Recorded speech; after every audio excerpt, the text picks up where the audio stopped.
Good afternoon. Good to see everyone.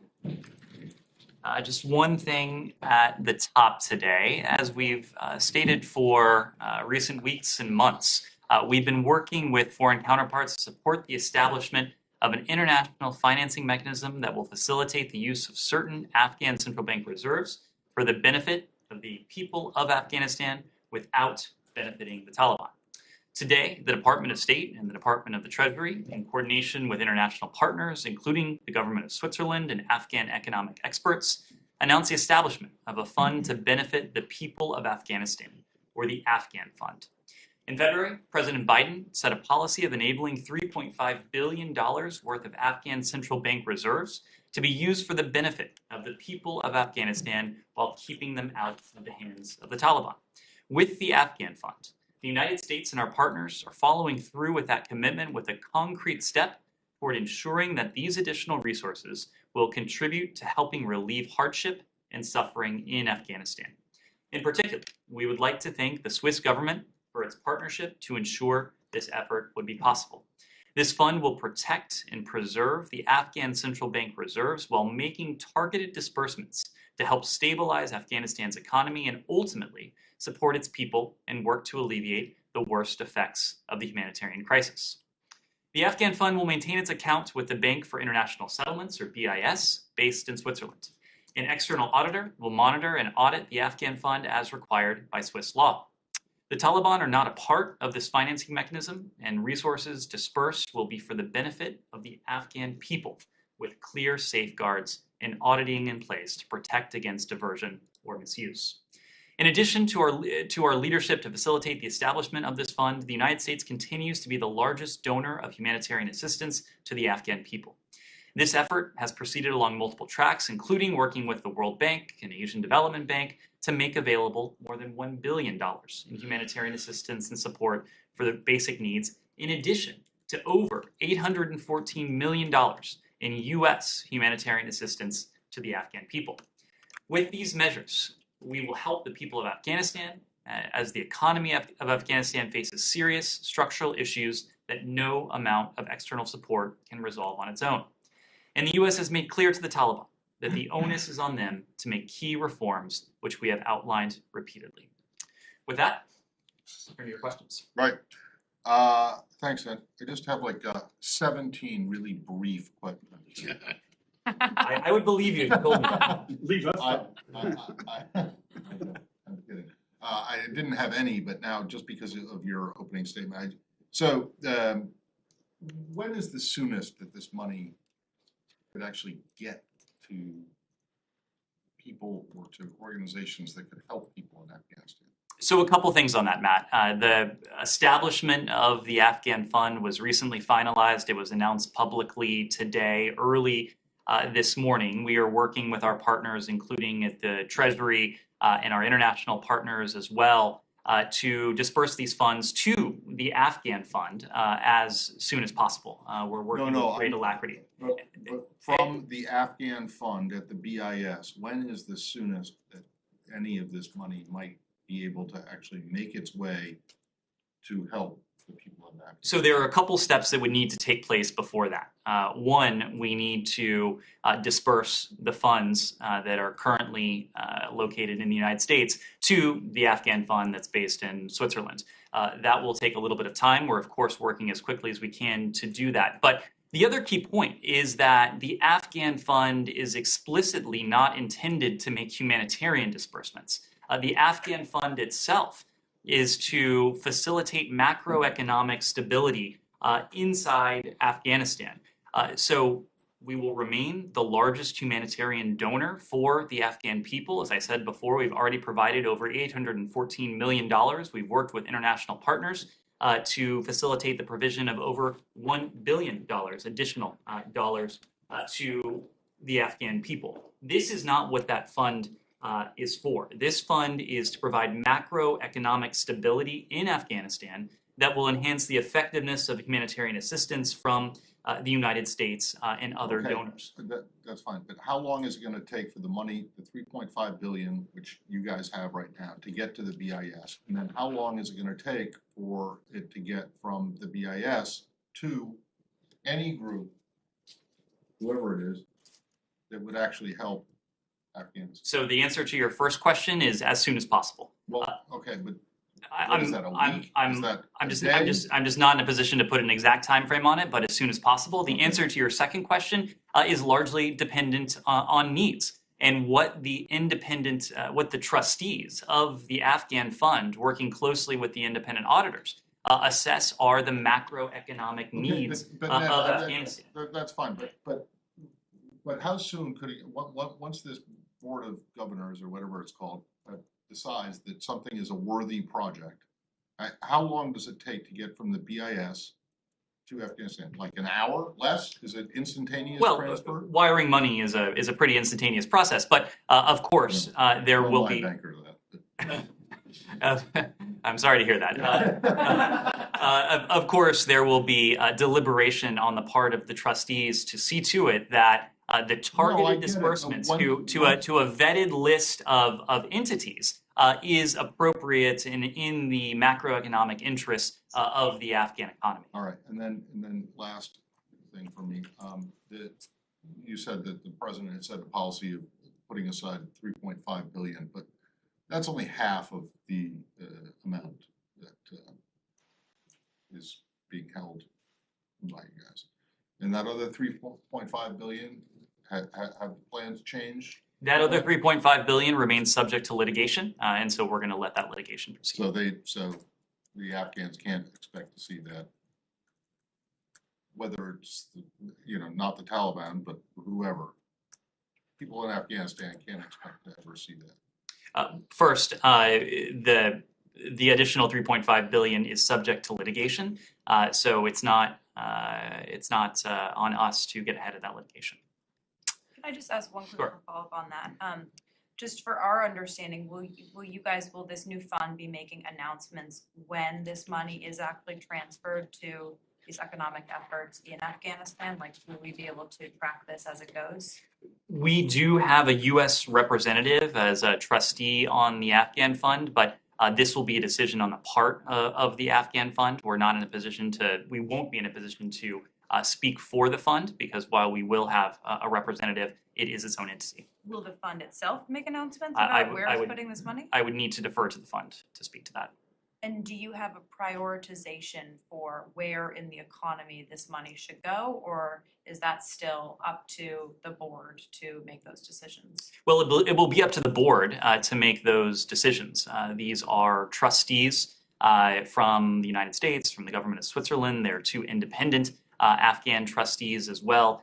They, in turn, will make those decisions. There is a vetted list of sources for disbursement.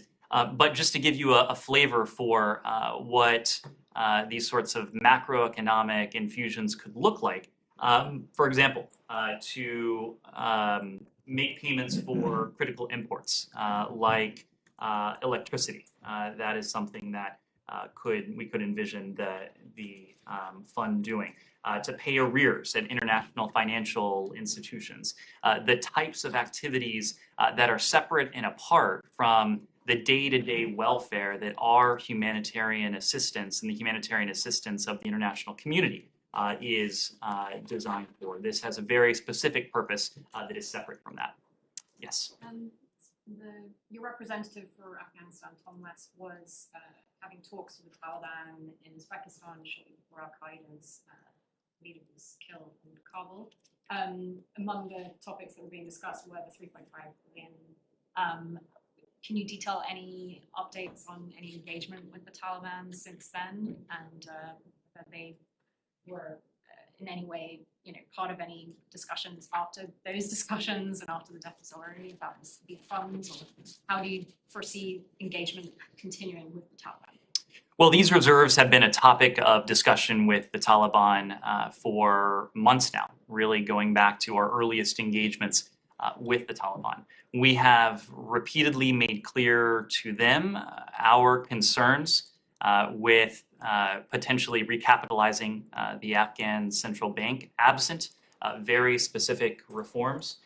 We made clear, Tom West and others have made clear to the Taliban that there are a number of steps that we would need to see before we could contemplate a recapitalization of the Afghan central bank. For example, demonstrating its independence from political influence and interference, demonstrating it has instituted adequate anti-money laundering and countering the financing of terrorism controls, complete a third-party needs assessment, and onboard a reputable third-party monitor.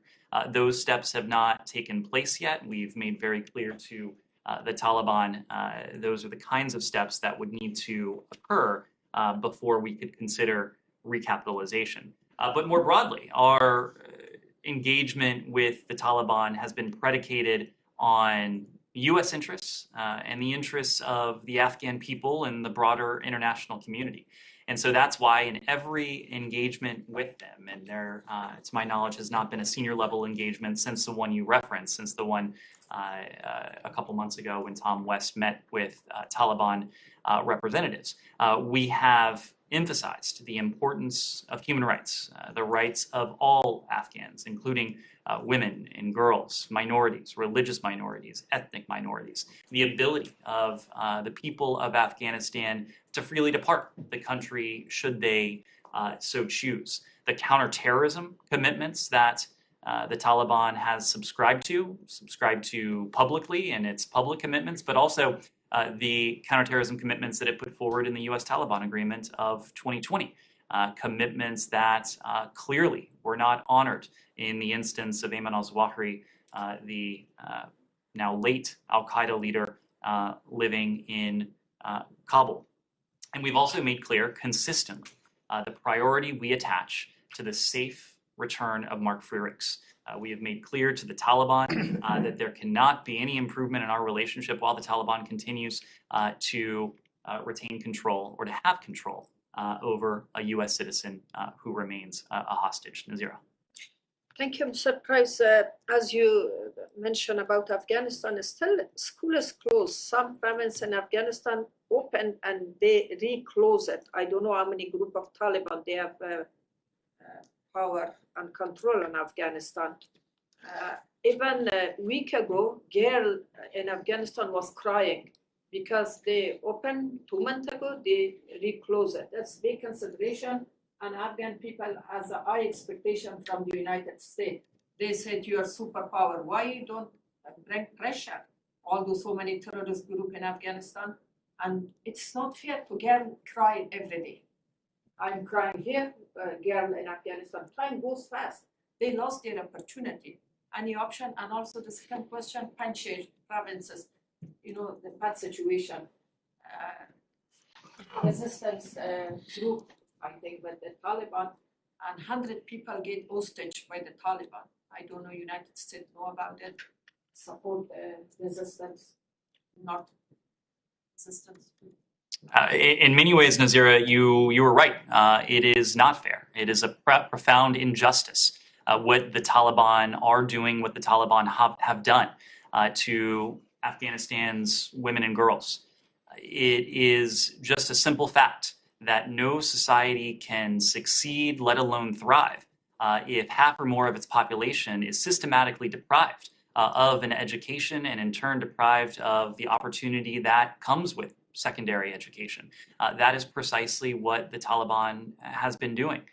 We are using the channels and the tools at our disposal to make very clear where the United States stands, where the international community stands, but also what the people of Afghanistan deserve and expect of those who purport to be their leaders. Tom West, our special representative for Afghanistan, Rina Amiri, our special envoy for the rights of women and girls in Afghanistan, they have made this point directly to the Taliban. They spoke to the so-called foreign minister, Mr. Mutaki, in May to make this point. Tom West, in his face-to-face engagements with the Taliban, have made this very similar point. And we are using every tool at our disposal to make clear that this is unacceptable. The international community has certain sources of leverage. There are things that the Taliban wants, and there are things that the Taliban has not gotten. We spoke to one of those today. The Taliban has desired a recapitalization of the Afghan central bank.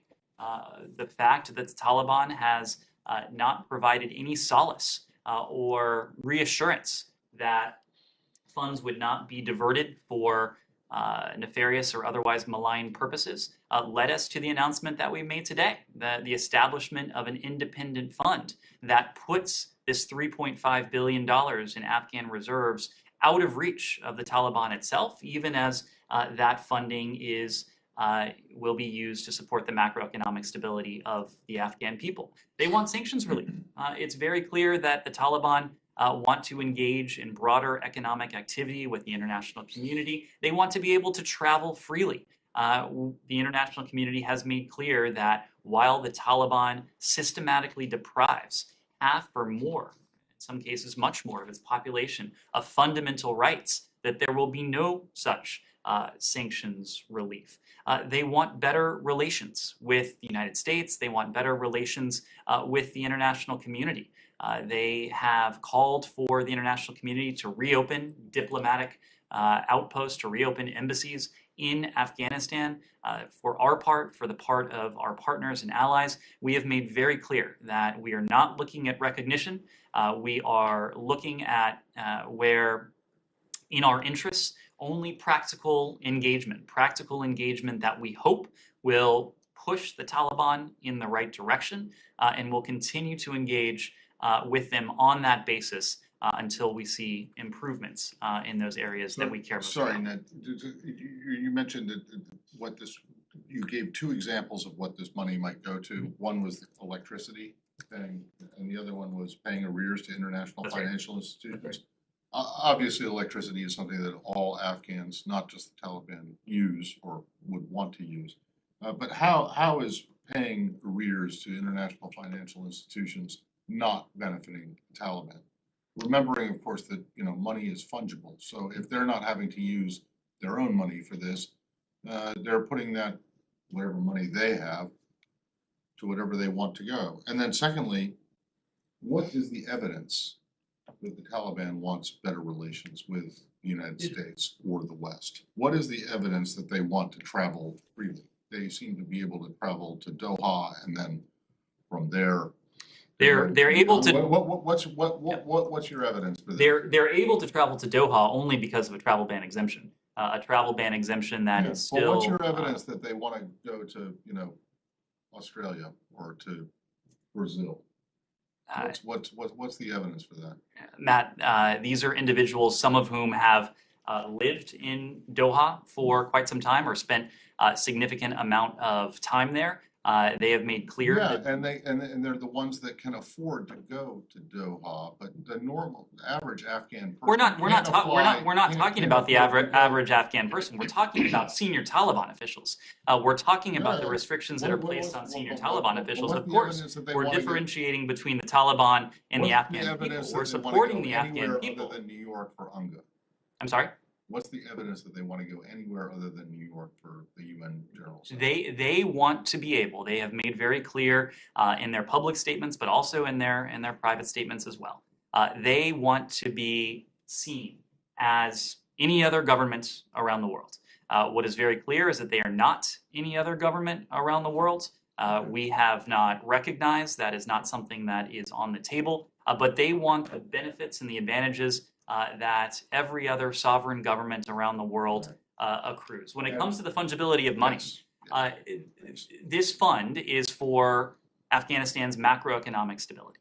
Afghanistan's macroeconomic stability is in the interests of the people of Afghanistan. It's in the interests of the broader region. It's in the interests of the international community. What is important is that the Taliban does not have access to these funds. The Taliban will not be able to pull the levers of these funds, to direct these funds to specific entities. But I'm sorry to interrupt you, but look, the whole idea of you started off by saying you're going to address the question of fungibility. The point is that they don't need access to these funds directly. If you're going to pay their debts to the IMF and the World Bank and whoever else, then they don't ever need to touch it. These are But debts. they still benefit from These it. are debts, electricity payments, arrears that would otherwise go unpaid, and that would plunge Afghanistan into even greater levels of macroeconomic instability. That would not benefit the people of Afghanistan. No. Ultimately, we're doing what is in the best interest of the people of Afghanistan, putting in place the safeguards to see to it, and the auditing structures to see to it that these funds are used as they were intended. Just one more Anything on else on Afghanistan Afghanistan? while we're still here. According to some congressional sources, the State Department has told Congress that there are more than 120,000 Afghan SIV applicants who are still in Afghanistan, and that approximately 11,000 of them have Chief of Mission approval. Can you just bring us up to date as to, I mean, you say you're supporting the Afghan people, but clearly these are Afghans who want to leave the country. So what is the status of those flights out of the country right now for those folks?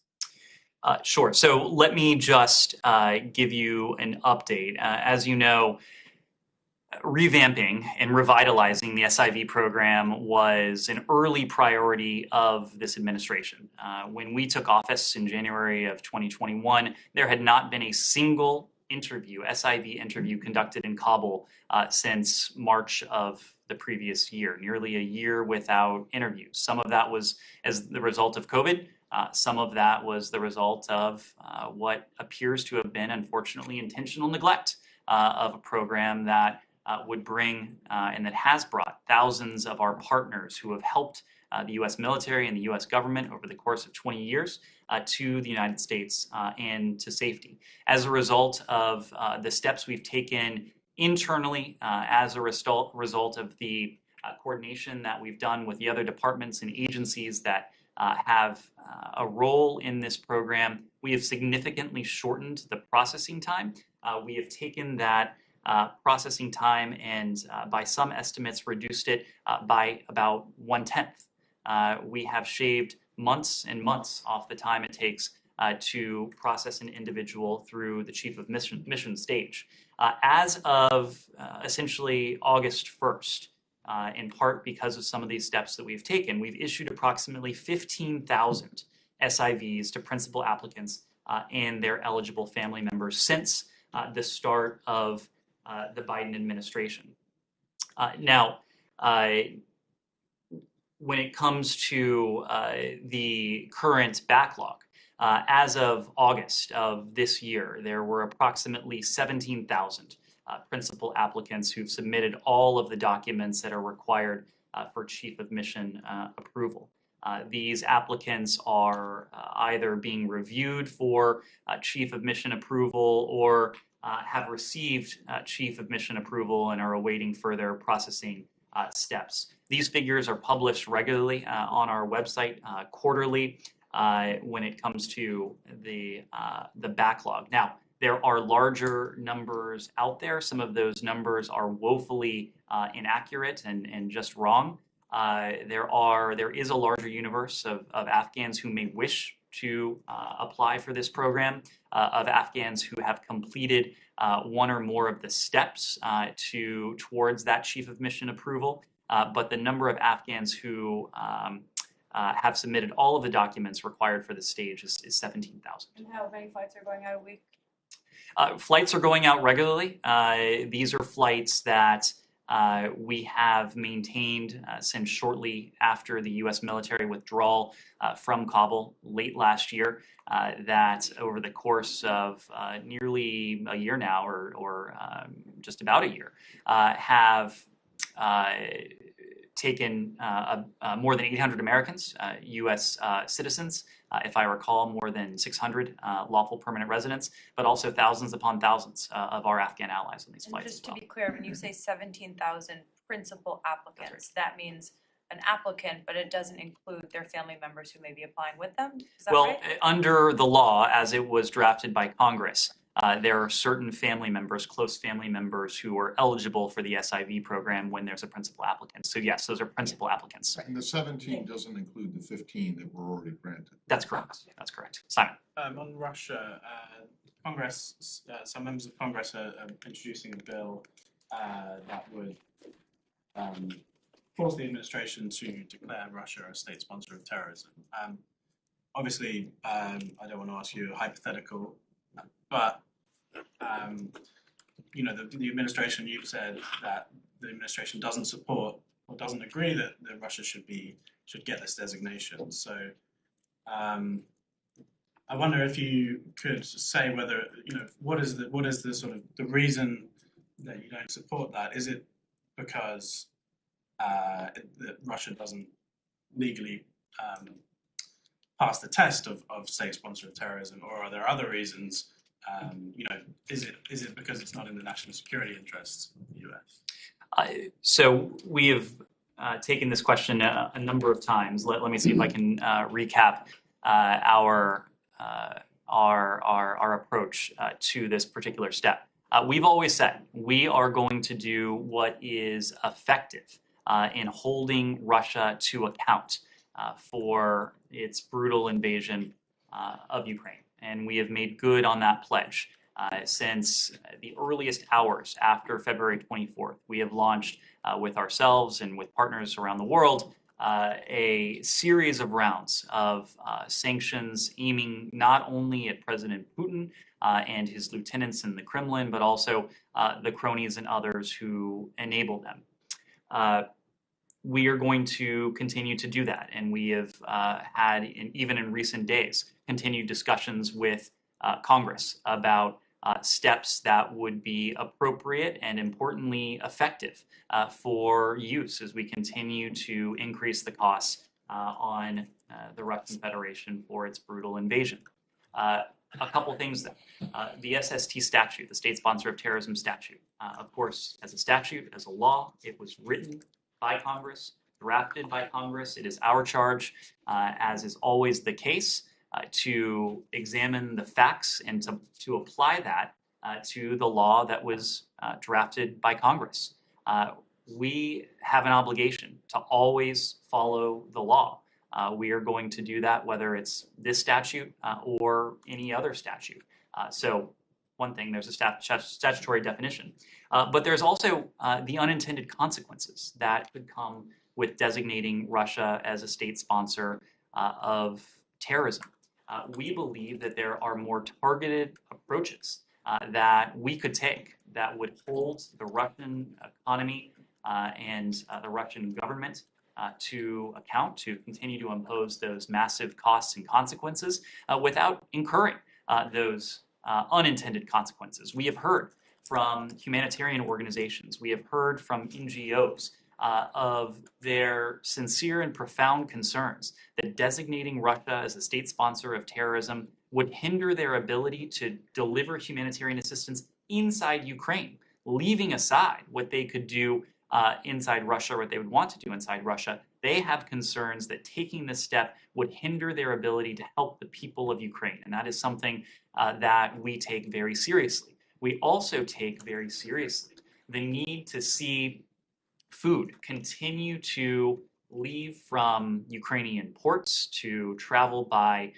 Ukrainian rail, and we are mindful of the implications, intended or not, of potentially labeling Russia a state sponsor of terrorism, the implications they would have on the ability of the international community to take part in transactions that would see food, whether it ultimately starts in Russia or ultimately takes root, literally, in Ukraine, from getting to the region and well beyond. So to sum it up, there are steps that we have taken, and there are steps that we are discussing with Congress that we could take that would have effects that are analogous to those envisioned by the SST without those unintended consequences. But if you take a step back and you look at all that we have mounted on Russia, on President Putin, you see a really stunning toll You see a GDP that is in free fall. Estimates range of decline between 6 and 15%. About 1,000 multinational companies have fled the Russian marketplace. We've seen inflation on the rise. We've seen the stock market tumble. We've seen the Russian government have to go to extraordinary lengths to artificially prop up the value of the ruble. And final point, all of the costs that have been imposed on the Russian economy, these are costs that will be compounding over time as these sanctions, coupled with the export controls, systematically deprive Russia of the inputs that it will need for its technological base, for its military base, for its defense base, for its energy production base. We will see the effects of these tools grow and grow over time. You already see Russia's automotive industry struggling. You already see Russia turning to countries like North Korea, and Iran to fulfill what it feels it needs to wage this war against Ukraine. That is all a result of the measures we've taken. What you're saying to Congress is you're discussing with Congress analogous measures, but you shouldn't do this. We don't want to see this bill. The president was asked about this recently. He voiced very clearly our approach to this particular authority. Again, these authorities are drafted by Congress. We have to marry the facts to the law. We also have to take into account the consequences, both intended and unintended, and that has led us to the approach we've taken here. But yes, we are engaging with Congress on tools that would continue to have analogous implications for the Russian economy, for the Russian government, that would not have those unintended consequences. And separately, there's a conversation today between Secretary General Guterres and President Putin, discussing a possible deal on ammonia. This is related to the grain deal, I guess. So do you have any response to that? We'll leave this to the UN to speak to. What I can say is that in the massive set of costs and consequences that we've imposed on Russia, we've been very careful at every turn to install humanitarian carve-outs for Russian food and fertilizer. So insofar as our sanctions, insofar as international sanctions are concerned, there is no limitation, there's no prohibition on the Russian export, on the Russian sale of food and fertilizer. That's very intentional. That also gets back to one of the points I was making previously about some of the potential unintended consequences of a designation like the SST. We need to see the world continue to receive food, to receive fertilizer. The grain deal that was instituted a number of weeks ago with Turkey, with the UN, with Ukraine, and also with Russia has been an instrumental part of that. More than 2.7 million metric tons in about 120 voyages that have left from Ukraine's Black Sea ports in recent weeks. We want to see food continue to flow. We are not going to do anything to hinder that in any way. Staying on Russia, it's been reported that ex-Governor Richardson is in Moscow this week, presumably to try and help release the U.S. prisoners there. Do you have any details of that trip? Could you support it? Do you condemn it? Do you think it would be helpful?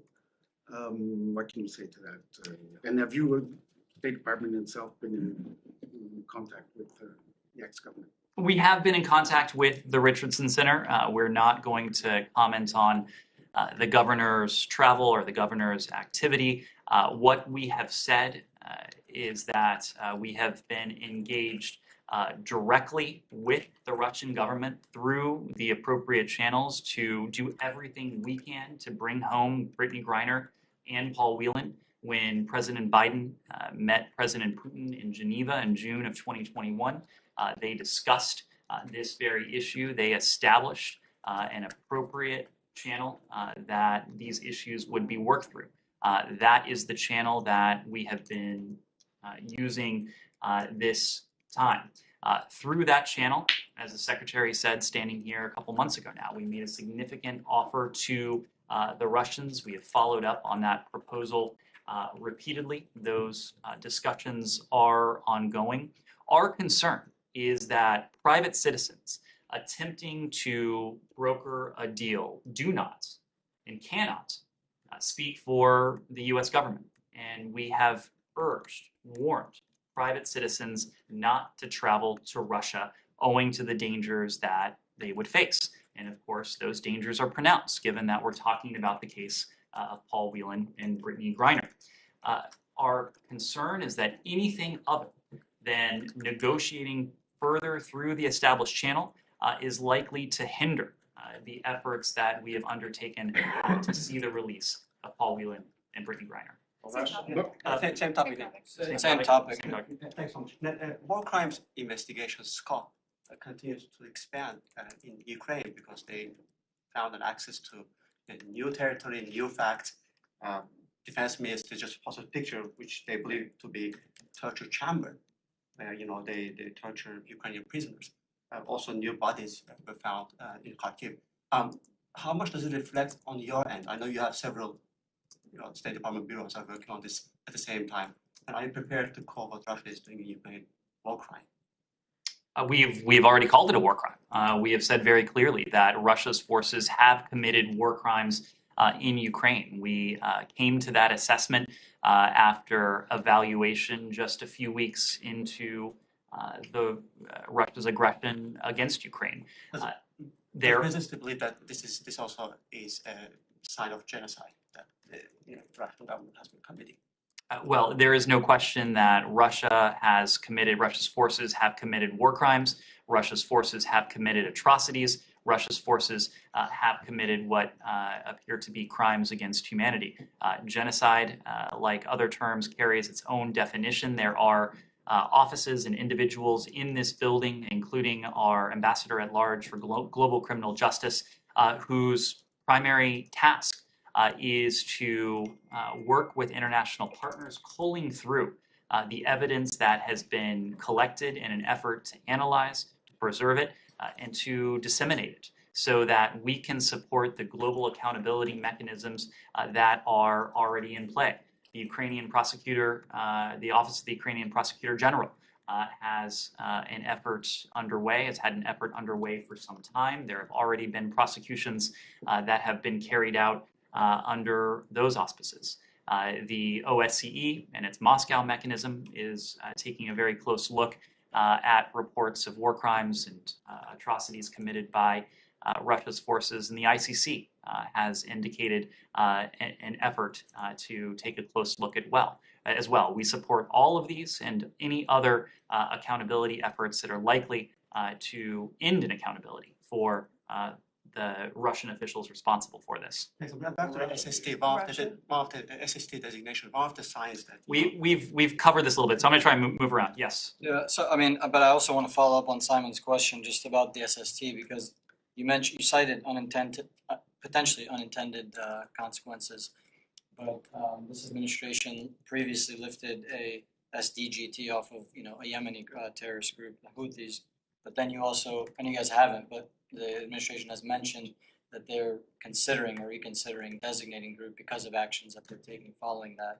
move by the administration. So is the administration prepared to review? I mean, after today's bipartisan legislation, which obviously goes further than the non-binding resolution that passed, calling on Russia, calling on the U.S. to designate Russia as an SST. I mean, if Russia continues or increases these war crimes or other actions inside Ukraine, is the administration prepared to reconsider that decision that it's taken not to designate Russia? So a couple of things on this. You referenced the revocation of the FTO that was leveled against the Houthis. That's obviously a very different authority than the state sponsor.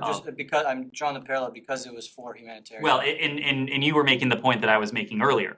We made a decision very early on in this administration to take a targeted approach towards the Houthis, to designate and to hold accountable through appropriate authorities those Houthi leaders who were directly responsible for the cross-border attacks, for the terrorism, for the other offenses that had been a menace to the region. And that's what we've done. But we lifted the FTO, again, after hearing from NGOs and humanitarian organizations that specific designation would and had unintended consequences for millions of Yemenis, which at the time was the site of the world's worst humanitarian catastrophe.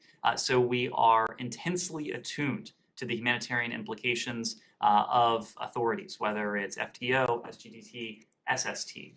To your second question, we are always evaluating the facts when it comes to any authority, including the SST.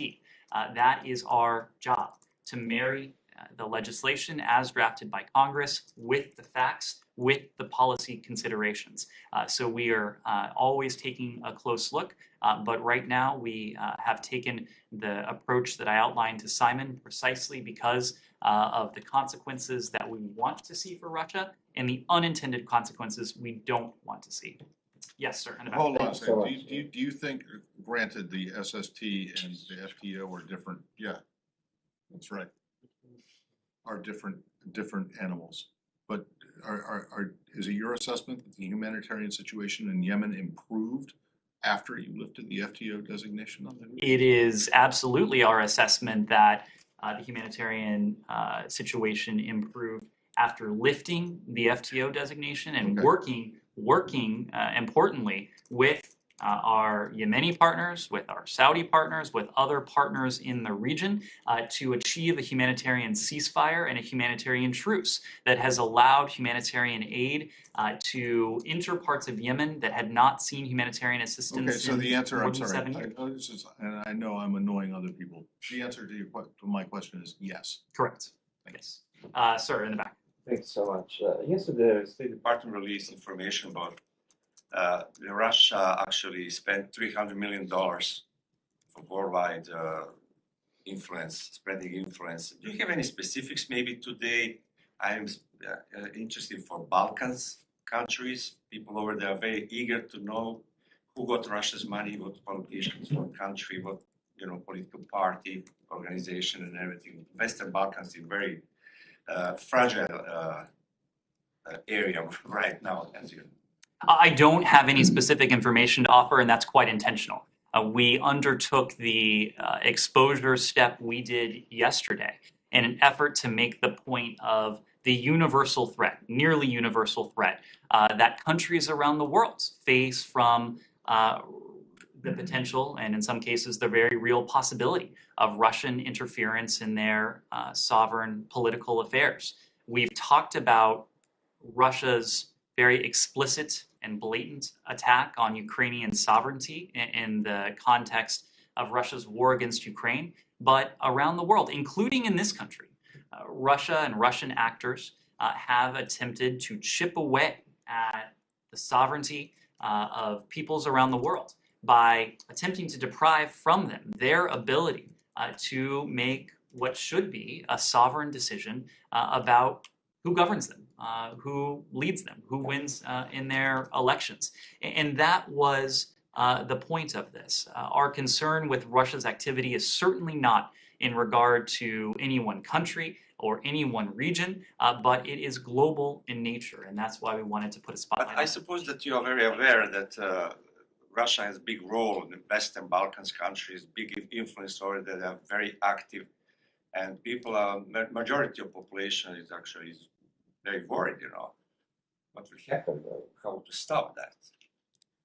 Well, and that is part of the reason, without speaking to any specific countries, why not only we took the public step we did yesterday, but perhaps even more importantly, we have engaged with countries around the world to share what we know about Russia's meddling in electoral systems broadly, but also in specific cases when we have, including intelligence information, regarding Russia's interference. We're often in a position to pass that classified information to government partners.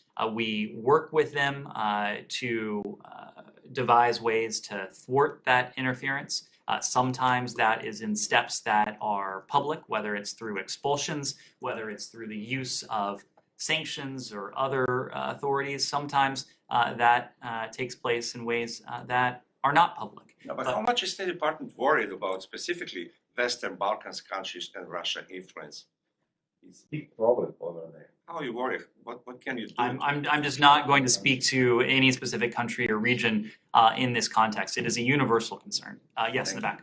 Thank you. My question is about the situation in the park system. I know that Secretary Blinken has been involved already in talks with Armenian and Azerbaijani officials, but the situation remains very intense, and the report suggests that the forces of Azerbaijan advanced and captured sovereign territories of the Republic of Armenia, and the humanitarian situation is very desperate. Do you have any updates on that? Yes, you were correct that the situation continues to be very concerning. We are deeply concerned about continued attacks along the Armenia-Azerbaijan border. We've seen continued attacks now for a second straight day.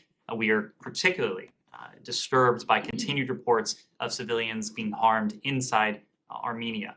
As you know, Secretary Blinken, shortly after hostilities broke out earlier this week, had an opportunity overnight to speak to the leaders of Armenia and Azerbaijan. He conveyed our deep concern over military actions along their shared border, including reports of shelling inside Armenia. He urged President Aliyev to cease hostilities immediately, to disengage military forces, to pull forces back from the border, and to cease hostilities that could endanger civilians, and to work to resolve all outstanding issues between Armenia and Azerbaijan through peaceful negotiations. We've made clear in this context and before to both leaders and at all levels that there can be no military solution to this dispute, and we've urged both sides to refrain from further military hostilities and to engage in dialogue and diplomacy. For our part, we do remain deeply engaged. Ambassador Rieker, who is our senior advisor for Caucasus negotiations, he is still in Baku. He met yesterday on September 13th and Wednesday, today with senior Azerbaijani leaders. Ambassador Rieker met with President Aliyev yesterday in Baku. Assistant Secretary Donfried of our Bureau of Europe and Eurasian Affairs spoke earlier this afternoon with Foreign Minister Bayramov of Azerbaijan. And we remain committed to doing all we can to promote a peaceful and prosperous future for the South Caucasus. Very briefly on Turkey's role, Erdogan said they support Azerbaijan and there might be consequences, as he said, for Armenia, kind of blaming the victim. And Putin, President of Russia, and Erdogan might discuss the situation in Armenia later this week. Have you had any talks with your Turkish counterparts, considering Turkey's growing role and kind of support for Azerbaijan from one side?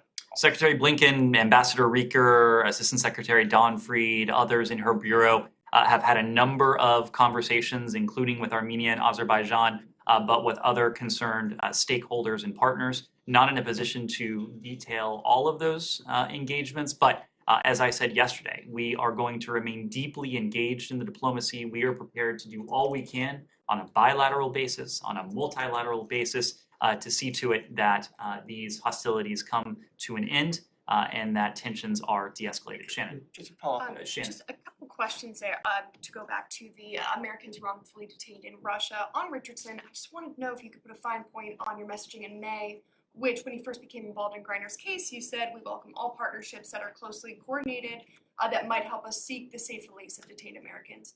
Can you just say firstly what's changed there? Well, nothing has changed. There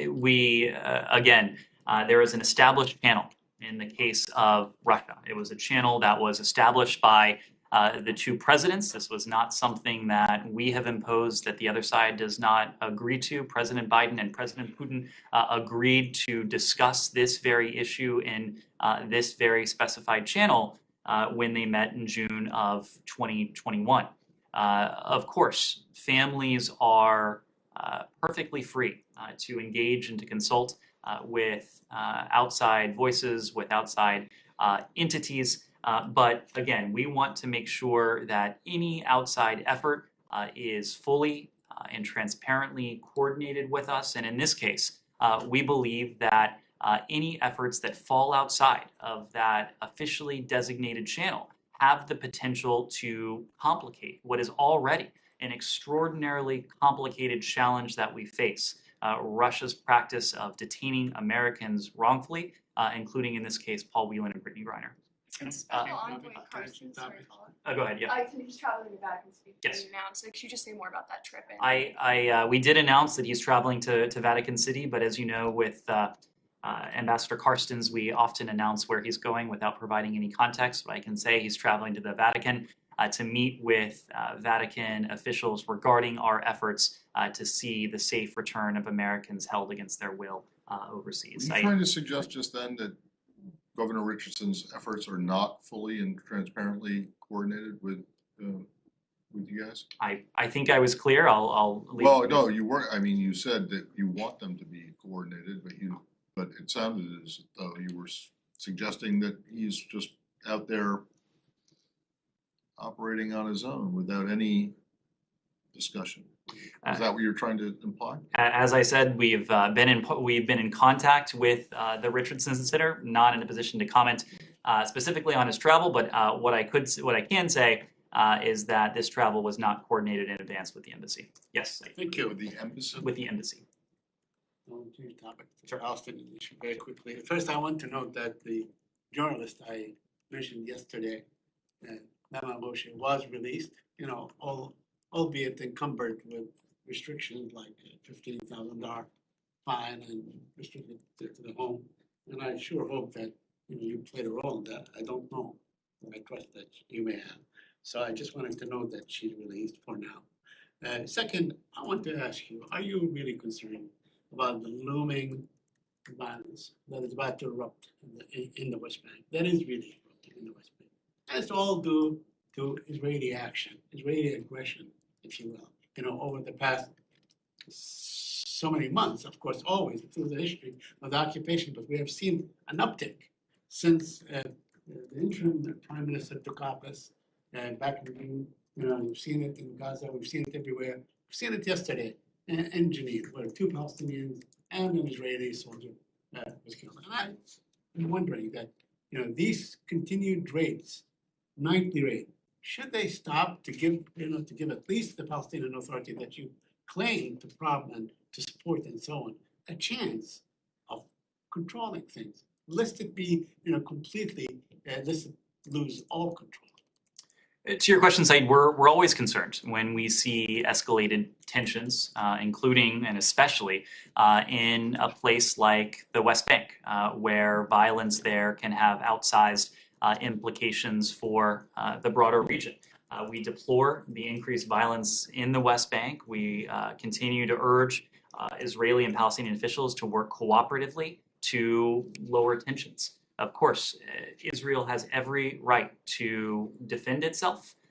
They're attacking the Jenin camp. I mean, they're not defending themselves. These are soldiers. They're professional killers. They are there not to throw rose petals on the Palestinians or give them cookies. So we're continuing both. We're urging both Israelis and Palestinians to do what they can to lower tensions and de-escalate tensions. Okay, let me just ask one more question that Matt raised yesterday about the organizations, the 6 organizations. Now, I'm sure you saw the reports in Axios and other places that a team of Israelis were here trying to convince you, of their evidence and so on. And I know Matt asked about this. So what is your conclusion? Are you going to arrive at a conclusion anytime soon? Are you going to designate them as such? Are you going to go along with Israel? Are you going to say to them, no, these organizations are human rights organizations. This is the kind of work that they do.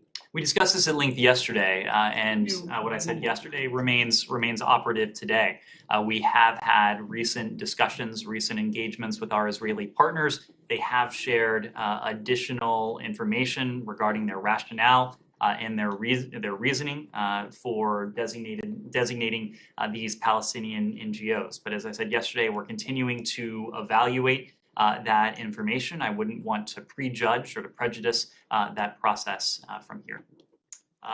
Anyone who hasn't asked, Leon? Yeah, question on North Korea, if I may.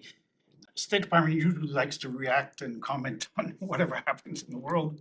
But unless mistaken, and I may be, I haven't seen a public reaction on the new North Korean law that declares the state nuclear state, irreversible nuclear state. So I was wondering if that's on purpose that you're keeping things quiet. What comment you have with that new law, and especially since I think there's a revival of the the U.S. South Korean Deterrent Strategy Forum, or I'm not sure the exact name, and that's supposed to take place, I think tomorrow or Friday, something like that. So can you give some comment? So I don't know that it serves our collective interest to comment on every single one of the incendiary developments and provocations that emanate from the DPRK. What I can say to your question is that the challenges and the broader set of threats posed by the DPRK to the Indo-Pacific, specifically to our treaty allies, Japan and the ROK, will be a key topic of the discussion that you referenced. It's a discussion on Friday of the Extended Deterrence Strategy and Consultation Group between the Republic of Korea and the United States. I do expect that the DPRK's new law and its implications for the Korean Peninsula will be a part of that discussion, but we'll leave it there. Yes. Just one more. Why is the State Department being so tight-lipped about Advisor Hochstein's travel to the Middle East? I mean, the U.S. has been heavily mediating for years now. The embassy in Beirut released a small statement, but you guys haven't made any official statements. I know you don't comment on every single trip every diplomat makes, but I mean, this is something pretty significant. I suppose I would take issue with the idea that we've been tight-lipped. About this most recent trip, excuse me. We've, if I'm not mistaken, have spoken to it just about every briefing, and we often do announce his travel ahead of time. He was recently in Beirut, as we said. He has continued to be in contact from back here with Israeli and with Lebanese officials. He's continuing that robust engagement to bring the maritime boundary discussions to a close. We continue to narrow the gaps between the parties, and we believe a lasting compromise between the parties is possible. We welcome the consultative spirit that both parties have brought to this in an effort to reach a resolution. I'd also add that shuttle diplomacy is just one component of the rigorous work that our team is undertaking to resolve this dispute. And Amos, Special Coordinator Hochstein, is in communication daily, as I said, with Israeli and Lebanese officials, including Lebanese Deputy Speaker of Parliament, Bou Saab, and Ambassador Shea, our ambassador in Lebanon, also remains in touch with the Speaker, with the Prime Minister, and their advisors as well. We have long said that doing everything we can to help resolve this border dispute is a priority. We believe a deal has the potential to promote lasting stability and economic prosperity for both countries. As part of that, I am certain Special Advisor Hochstein will continue to travel to the region, but I'm also certain he'll remain engaged from back here. Can I ask a question on Cuba? Okay. Very quick question.